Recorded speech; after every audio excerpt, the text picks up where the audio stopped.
I like me some more of them there Monday market report. Well, you know what? You guys are getting it. And we have a huge show this morning. Not only that, I'm going to be doing a few top shows, like top 5, top 3, top 10s, to recap what was probably one of the most craziest Stax Bowers online auction, Whitman Baltimore coin show auction recaps. So a lot of the material that we're going to see over the course of the next few days are going to be from there. This particular Monday market report is going to highlight a few coins that sold not only on the Stax Bowers Balto show, but also a few other coins that have sold through like Great Collections, eBay, that sort of thing. But we're going to start out with probably the surprise hit, the whole thing, and that's this 2009 Philadelphia Lincoln cent. Of course, you guys know this as the log cabin or the Lincoln birth or early childhood coin. Okay, it's the first in the series that was released in 2009. This one brought home $900 on Great Collections. Incredible amount of money for a coin that was pretty mass produced for its time. Of course, you know, if you were to look in pocket change, the amount of BU specimens that come out of change or coin roll hunting is dwindling by the day. So people do love holding on to these because it's somewhat of a kind of a commemorative, a modern day commemorative that you can pull right out of change. It's pretty neat. So what drove the price on this? Well, the grade is, I would consider to be the typical for this particular date, and it's a PCGS mid-state 67. What I can tell you is the illuminating color that this coin represents, albeit somewhat subtle. I feel this was a determining factor on the price drive on this. I don't know what a typical PCGS mid-state 67 coin of this type goes for. I would imagine maybe $100, $200, but because of the toning on this coin, that was the value driver that brought this one almost $1,000. This is the surprise inclusion on my list. It's incredible. There's not much else I could say about it, but there you go. The second coin on the list is what I would consider to be probably one of the most impressive coins to sell this past week, in spite of all of the insane coin and currency that sold on Stax Bowers, and that's going to be this no date Susan B. Anthony dollar. Okay, it's double struck. The second strike is 65% off center. This thing is amazing. If you're looking for a great conversation piece, one in which it's going to retain its value over a long period of time, not only that, error coins are kind of depressed in the market a little bit. So this might be a bargain in retrospect, let's say 5-10 years on down the line. This one is graded PCGS mid-state 65, and this one sold for what I think is a tremendous bargain, and that's $703.12. The only thing preventing this from being higher is the fact that there's no date. People love either off-center or double-struck coins with a full date on there. That way you can tell, you know, exactly what the date is. Okay, a 1981, a 99, a 79, a 1980. Whatever any date that the Susan B. Anthony comprises, people would have loved to have seen a date on there. But because this has no date, it's still sold for a nice, healthy chunk of money. And I'm proud of it. I'm proud of this sale. This is probably one of my most favorite on the list. Of course, all these coins are incredible. Yeah, stay tuned for that number one coin. The number 3 coin on this list right here, again, it's in no particular order. I'm just kind of like spouting off. Of course, I'm saving the best till the end, so you'll want to stay tuned.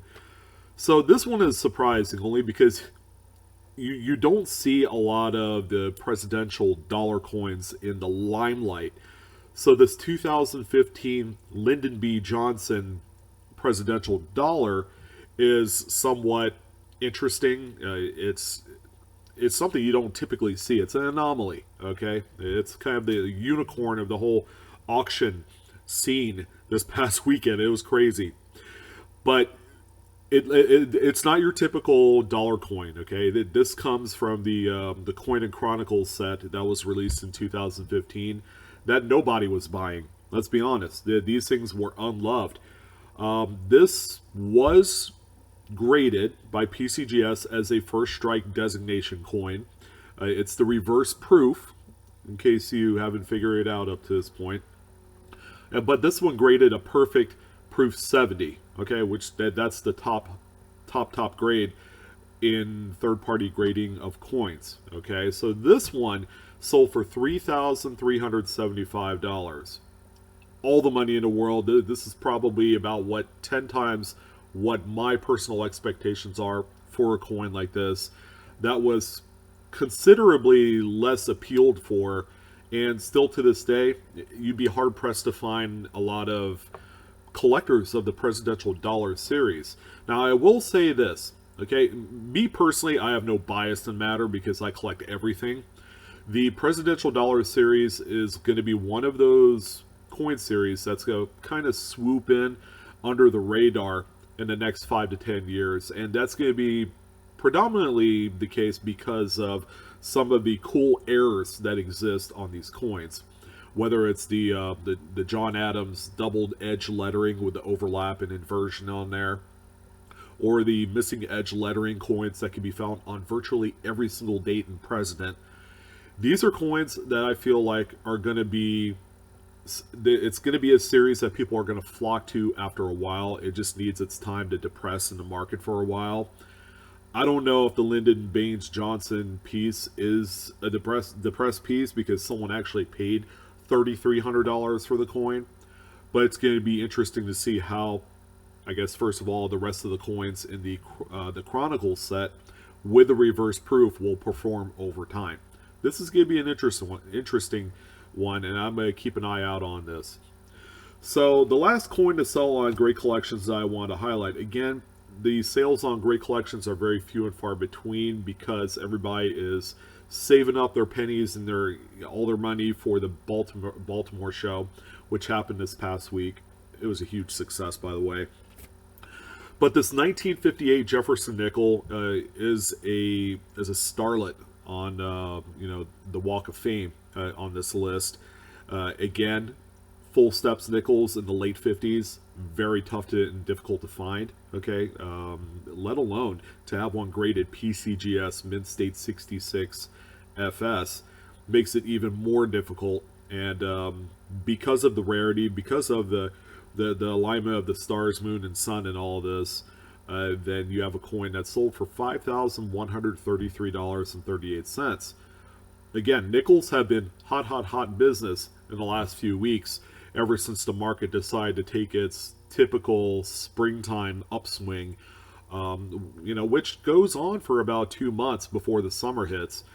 But this is a coin that I feel like, again, these are going to get even more pricier as more people get into collecting the Jefferson Nickels by full steps. Okay, all it takes is a couple people with a reasonable amount of bankroll to make these coins worth actually more than what this one is.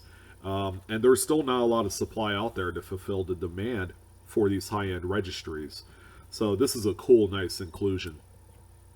So all in all, I have 2 coins I want to highlight, and they're not your typical kind of like post-1950 moderns, but these 2 coins raised a few eyebrows. Personally, they raised both my eyebrows, like, whoa, what just happened here?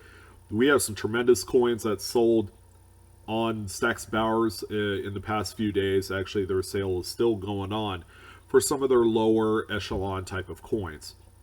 The first coin I'll highlight is an absolute stunner. Okay, this is the leggy blonde that walks in a bar and everybody just like snaps their head around just to take a look at this person. This is a 1918/7 variety Buffalo Nickel. Okay, this one is categorized as the FS 101. This is the absolute famous, again, movie star in the whole Buffalo Nickel series. Few other coins compared, not even the three-legged buffalo, which is nice, but he's probably more the Cary Grant of the group. This one graded out PCGS Mid-State 64 Plus. It's also CAC certified. And this one brought home an enormous amount of money. Okay, it brought home $99,000.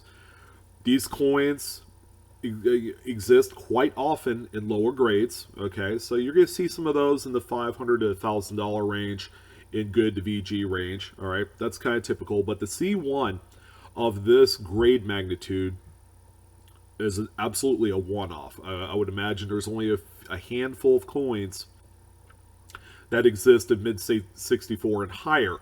Okay, so $99,000, I have no problem with it. It sounds like a springtime kind of sale to me. If this was sold maybe 2 months ago, I would venture to guess that it would probably sell close to $80,000. I mean, that's how much the actual time of the year plays a part in the sales of rare coins. So if you guys do have rare coins to sell, make sure you pick strategically a few different times of the year where some of those big shows happen. Like during the springtime, we have, a couple other sales with Heritage and so on. And then, sometime during the fall time is another great time to sell coins. People get into coins before the holidays. So, I could imagine there are going to be some more big, awesome shows happening then. The last coin I wanted to talk about is an absolute, I don't know, there are no words to describe a 1917 double die obverse. This is, throw the 1969S out the window. This is the coin right here that sets huge benchmarks in the overall Lincoln Cents series, and that's combining both the wheatbacks and the memorials. This one right here is a PCGS graded Mid-State 67 Plus full red coin. You're going to see close-up diagnostics of the actual doubling. Mostly it's in the date. This one brought home a staggering amount of money in $120,000. Just like you saw in the thumbnail, this is a coin that, above all else, has got to highlight this list, and it's kind of a prelude to things to come. Okay, are we going to see some of these earlier date pre-1940 coins, start to become more available in the marketplace for this type of money? Lincoln Cents undoubtedly is the top most well-collected series ever in coinage. Okay, and some would even argue that people outside of the United States collect Lincoln Cents for that same reason too. It's easy to sell, it's easy to liquidate. Certain grades of coins in full red are worth, as much as a house in some instances. So I'm happy to talk about this one. This one is going to recap and just cap off the show, the Monday Market Report, in a big way. I want to hear your guys' comments. Let's go ahead and talk about what we just saw on this report. Follow me on Facebook, Instagram, and Twitter. Appreciate your guys' time. Thank you again for joining. Love you guys, and hit that like button. Then I'll like you a lot more. No, I'm just kidding. Hit the like button. That's the best way you can support my channel, and feel free to share and subscribe. All right, you guys take care, and I'll see you on the next one.